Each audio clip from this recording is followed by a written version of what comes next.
I knew that this bad news was coming. I've been warning about it. I knew that inflation wasn't transitory, that the Fed was sugarcoating it, and that rates would have to go a lot higher and stay higher for a lot longer. And more importantly, it wouldn't even work.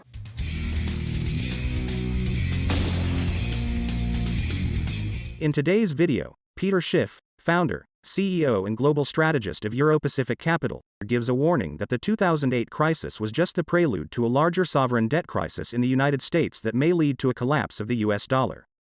I want to talk about the markets because on Friday, we not only ended the month of June, but we ended the second quarter and we finished the first half of 2023.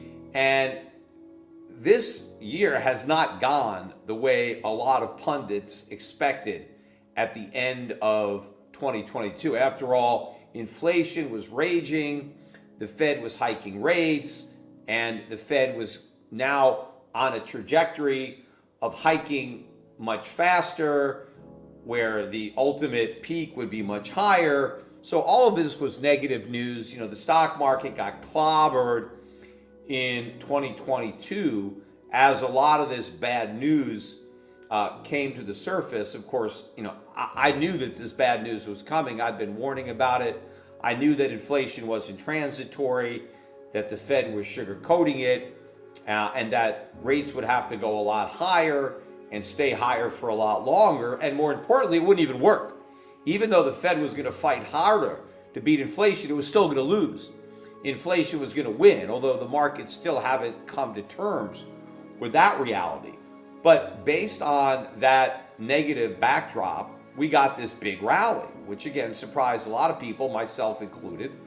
I was not looking for this spectacular rise in the NASDAQ at the end of 2022. Now, I wasn't short the NASDAQ, so it's not costing me any money. The fact that I'm not necessarily long these stocks, although obviously had I bought them, I could sell them and make a profit.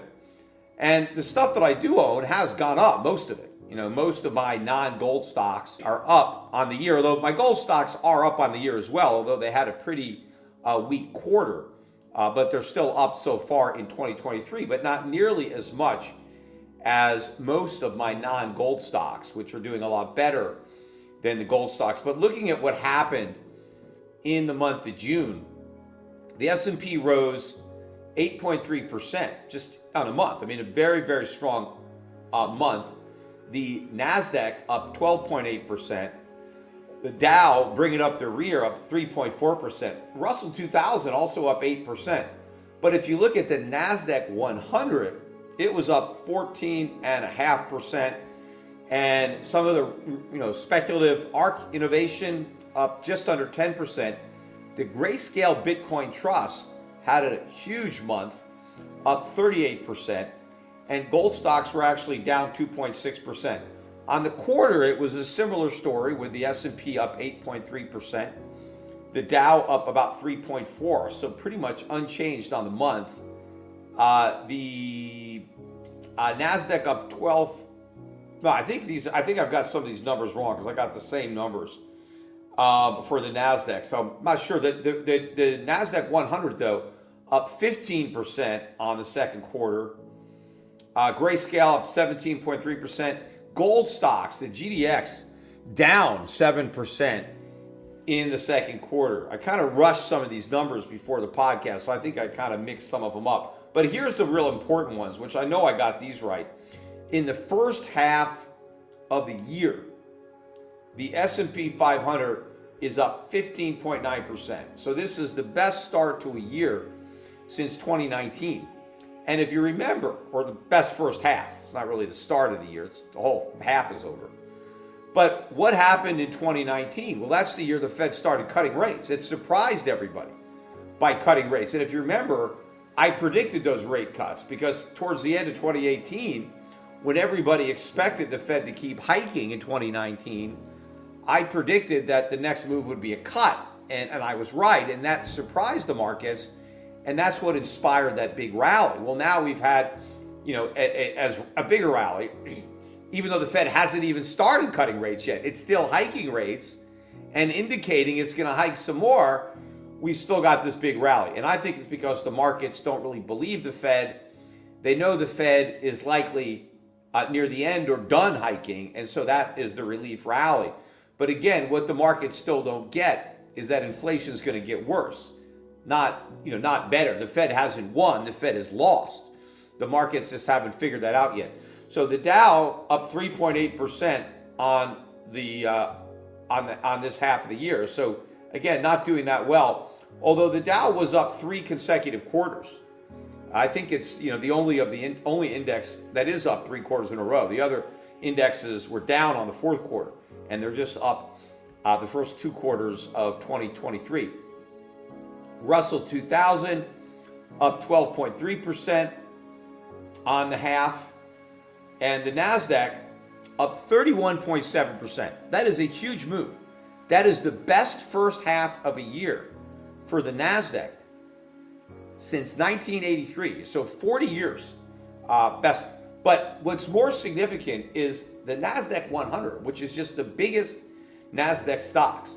That would include the Googles and the Facebooks or Meta, whatever it is, but those really top companies. That was up 39% for the first half of the year. That's the best showing ever for the Nasdaq 100.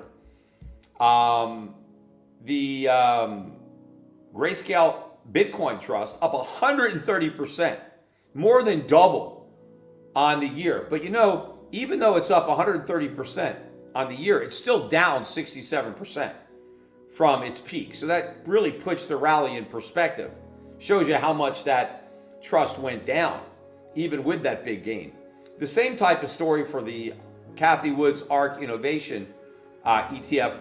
That's up 42% first half of this year, but it's still down 72.4% from its peak. Now, I think these are all bear market rallies. I think that, yes, there were a lot of shorts in the market that got caught, that have been covering. I think this AI narrative kind of came out of left field. Nobody was really talking about this at the end of 2022.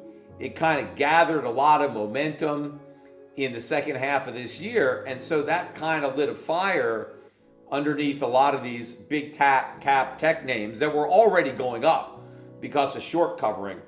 And the fact that the markets were starting to price in the rate cuts, even though we're not even near them yet, or we haven't had the Fed concede them. The markets have gotten ahead of the Fed, but we've had a lot of acceleration.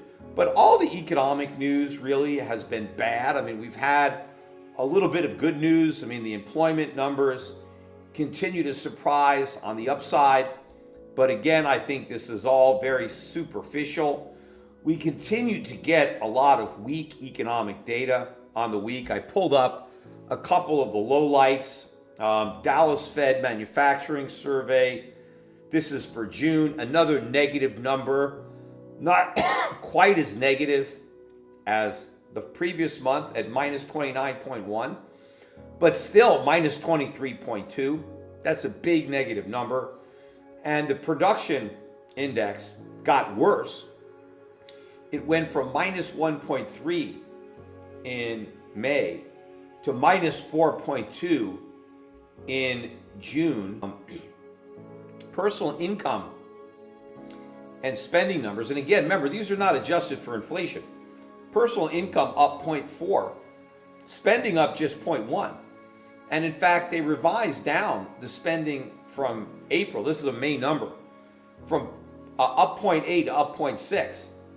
And so these were disappointing numbers on spending. And again, these numbers are not adjusted for inflation. And you still have the core PCE year over year up 4.6%. Only a slight improvement from the prior month of 4.7. And the headline PCE up 3.8, which is a little bit better than the up 4.4. But again, these numbers are still significantly higher than the Fed's 2%. And in fact, during the week, Powell gave a speech in which he conceded that the inflation rate is not likely to return to 2% until sometime in 2025. So that's another 2 more years. And of course, he's still wrong. We're still not going to get down to 2%. But for Powell to say that we're going to have to wait another 2 years, because a lot can happen in the next 2 years, including a big recession, which means lots of money printing, which means inflation could take off. If you've got to look forward 2 years in order to forecast 2% inflation, you have no confidence whatsoever in the accuracy of that forecast. So in other words, Powell has no idea when, if ever, inflation is going to get down to 2%. That is a big admission that should have really been positive for gold. In fact, I think the one reason, or the main reason, that gold and gold stocks didn't do better in the second quarter is because the NASDAQ did so well. The overall stock market did so well. I think gold stocks just got sold off because people probably bought gold stocks as a hedge because they expected the markets to keep falling. And so they thought maybe the gold stocks will go up. But when the markets surprised everybody by rallying, I think some of the people who bought gold stocks as a hedge, they decided to remove those hedges. And so the gold stocks went down.